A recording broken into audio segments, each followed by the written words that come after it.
Hello friends, आज पढ़ने जा रहे हैं 7th क्लास का चैप्टर नंबर 14। इसका नाम है खान पान की बदलती तस्वीर।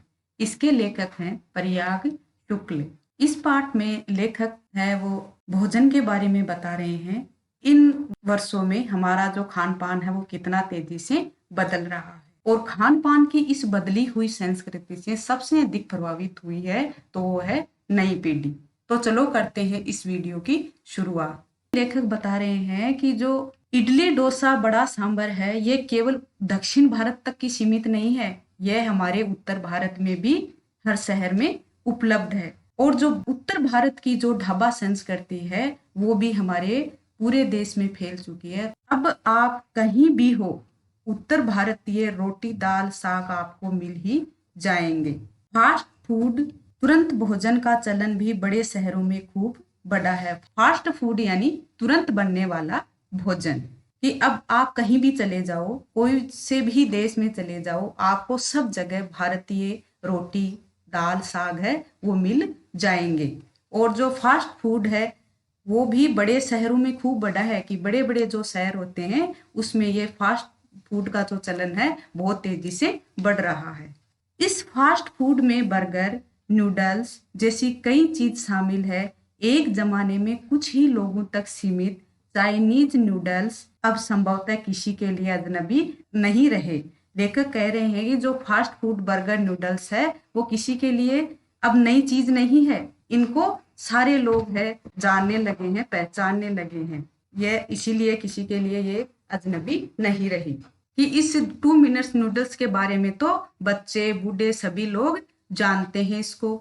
इसी तरह नमकीन के कई स्थानीय पर भले मौजूद हो कि चाहे जो नमकीन है इसको चाहे अभी तक ना भूले हो, जो आलू के चिप्स होते हैं वो विज्ञापनों के द्वारा हर घर में इसका प्रचार प्रसार हो रहा है।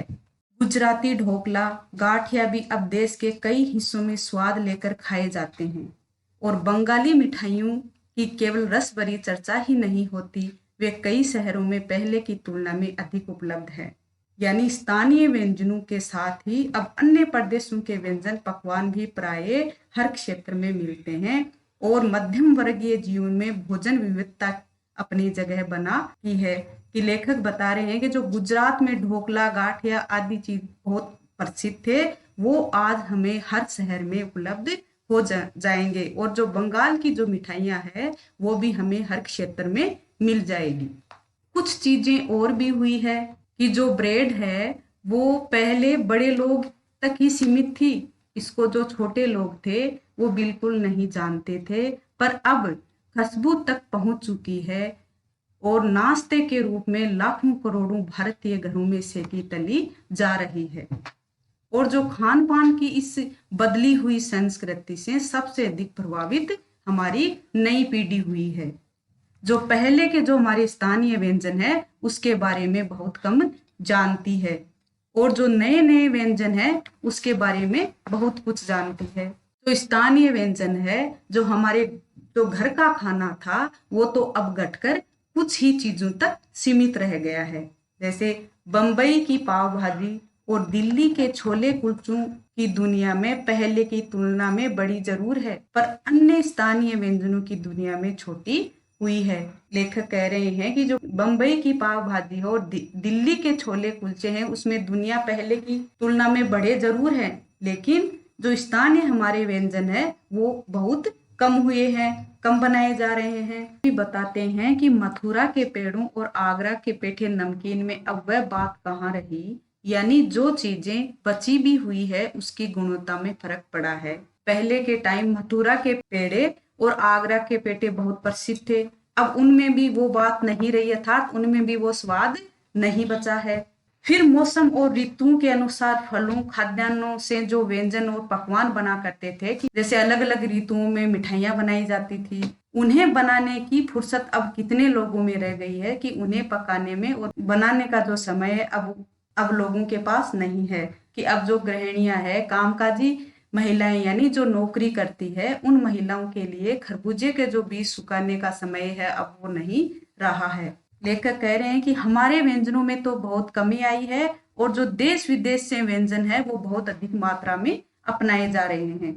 जिन्हें बनाने पकाने में सुविधा होती है, जिनको बनाने में और पकाने में जल्दी समय वो बनकर तैयार हो जाते हैं। जटिल प्रक्रियाओं वाली चीजें तो कभी कभार व्यंजन पुस्तिकाओं के आधार पर तैयार की जाती है। जटिल प्रक्रियाओं यानी जो कठिन प्रक्रियाओं के अनुसार जो चीजें व्यंजन हैं वो पुस्तिकाओं के आधार पर तैयार किए जाते हैं। अब शहरी जीवन में जो भागम भाग है उसे देखते हुए स्थिति स्वाभाविक लगती है कि जो शहरी जीवन में भाग दौड़ रहती है उसको देखते हुए ये स्थिति स्वाभाविक है। फिर कमर तोड़ महंगाई ने भी लोगों की कई चीजों से धीरे धीरे वंचित किया है। जिन व्यंजनों में बिना मेवों के स्वाद नहीं आता उन्हें बनाने पकाने के बारे में भला कौन 4 बार नहीं सोचेगा। लेखक बता रहे हैं कि अब महंगाई इतनी बढ़ गई है कि जो चीज हम घर पे बनाते थे, जो व्यंजन घर पे बनाते थे, अब वह हम नहीं बना सकते कि उसके बारे में तो कोई सोच ही नहीं सकता। खान पान की जो एक मिश्रित संस्कृति बनी है इसके अपने सकारात्मक पक्ष भी है। गृहिणियों और कामकाजी महिलाओं को अब जल्दी तैयार हो जाने वाले विविध व्यंजनों की विधियां उपलब्ध है। खान पान की मिश्रित संस्कृति बनी है यानी खाने में जो कई तरह के व्यंजन मिल जाते हैं। गृहिणियों और कामकाजी महिलाओं को अब जल्दी तैयार हो जाने वाले व्यंजन उपलब्ध कराए जा रहे हैं क्योंकि उनको काम में टाइम नहीं मिलता, उनको बनाने में उनको फुर्सत नहीं है, इसलिए उनको जो जल्दी व्यंजन बनता है उसके बारे में बताया जा रहा है।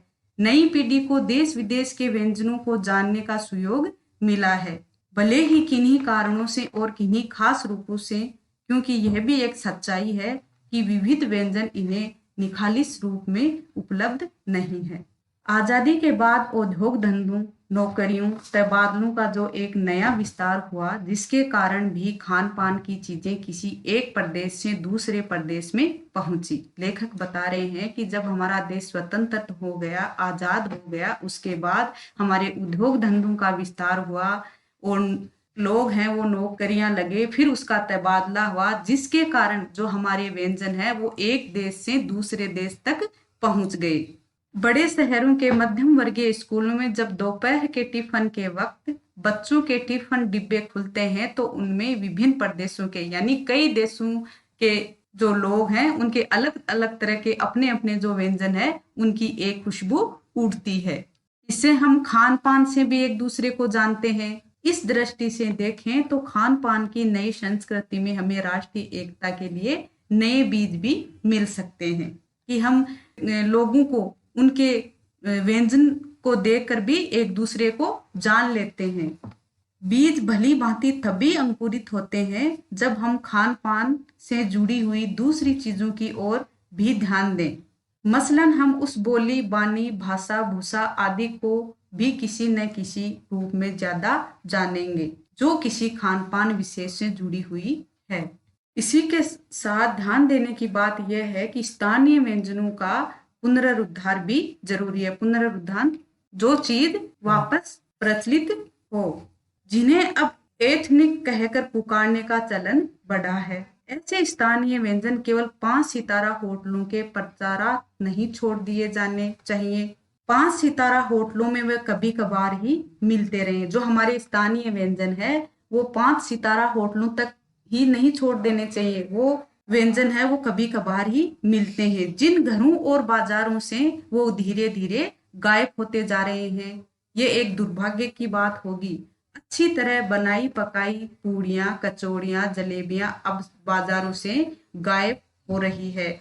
मौसमी सब्जियों से भरे हुए समोसे भी अब कहाँ मिलते हैं। लेखक कह रहे हैं कि धीरे धीरे जो हमारी पूड़ियां हैं, कचौड़ियां हैं, ये सब बाजारों से भी गायब होती जा रही है। जो मौसमी सब्जियों से भरे हुए समोसे हैं वो भी अब नहीं मिलते। उत्तर भारत में उपलब्ध व्यंजनों की भी दुर्गति हो रही है। अचरज नहीं कि पहले उत्तर भारत में जो चीज गली मोहल्लों की दुकानों में आम हुआ करती थी उन्हें अब खास दुकानों में तलाशा जाता है। लेखक कह रहे हैं कि जो चीज हमारे उत्तर भारत में हर गली और मोहल्लों में मिल जाती थी वो अभी तलाश करने पर भी नहीं मिलती। यह भी एक कड़वा सच है कि कई स्थानीय व्यंजनों को हमने तथाकथित छोड़ दिया है कि जो हमारे घर का भोजन है, जो हमारे घर की बनाई हुई चीज है, स्थानीय व्यंजन, उसको हमने आधुनिकता के चलते हुए छोड़ दिया है और पश्चिम की नकल में बहुत सी ऐसी चीजें अपना ली है कि दूसरे जो देश की व्यंजन है उसको हमने इतना अपना लिया है जो स्वाद, स्वास्थ्य और सरसता के मामले में बहुत अनुकूल नहीं है, जो हमारे स्वास्थ्य के लिए ठीक नहीं है, उसको हमने अपना लिया है। जो हमारा व्यंजन है उसको हम धीरे धीरे छोड़ते जा रहे हैं। हो ये रहा है कि खान पान की मिश्रित संस्कृति में हम कई बार चीजों का असली और अलग स्वाद नहीं ले पा रहे। मिश्रित संस्कृति में यानी कई तरह के जो पकवान हैं वो मिल जाते हैं, मिश्रित हो जाते हैं, तो इन चीजों का जो असली स्वाद है वो हम नहीं ले पा रहे हैं। अक्सर प्रतिभोजों और पार्टियों में एक साथ ढेरों चीजें रख दी जाती है कि जो प्रतिभोज होते हैं, जो पार्टियां होती है, जो खाना बनाया जाता है, उन कई तरह की चीजें होती है, तो उसका हम स्वाद नहीं ले पाते हैं, उनका स्वाद गडमड होता रहता है। खान पान की मिश्रित या विविध संस्कृति हमें कुछ चीजें चुनने का अवसर देती है, हम उसका लाभ प्राय नहीं उठा रहे हैं। हम अक्सर एक ही प्लेट में कई तरह के और कई बार तो बिल्कुल विपरीत यानी अलग प्रकृति वाले व्यंजन है वो परोस लेना चाहते हैं।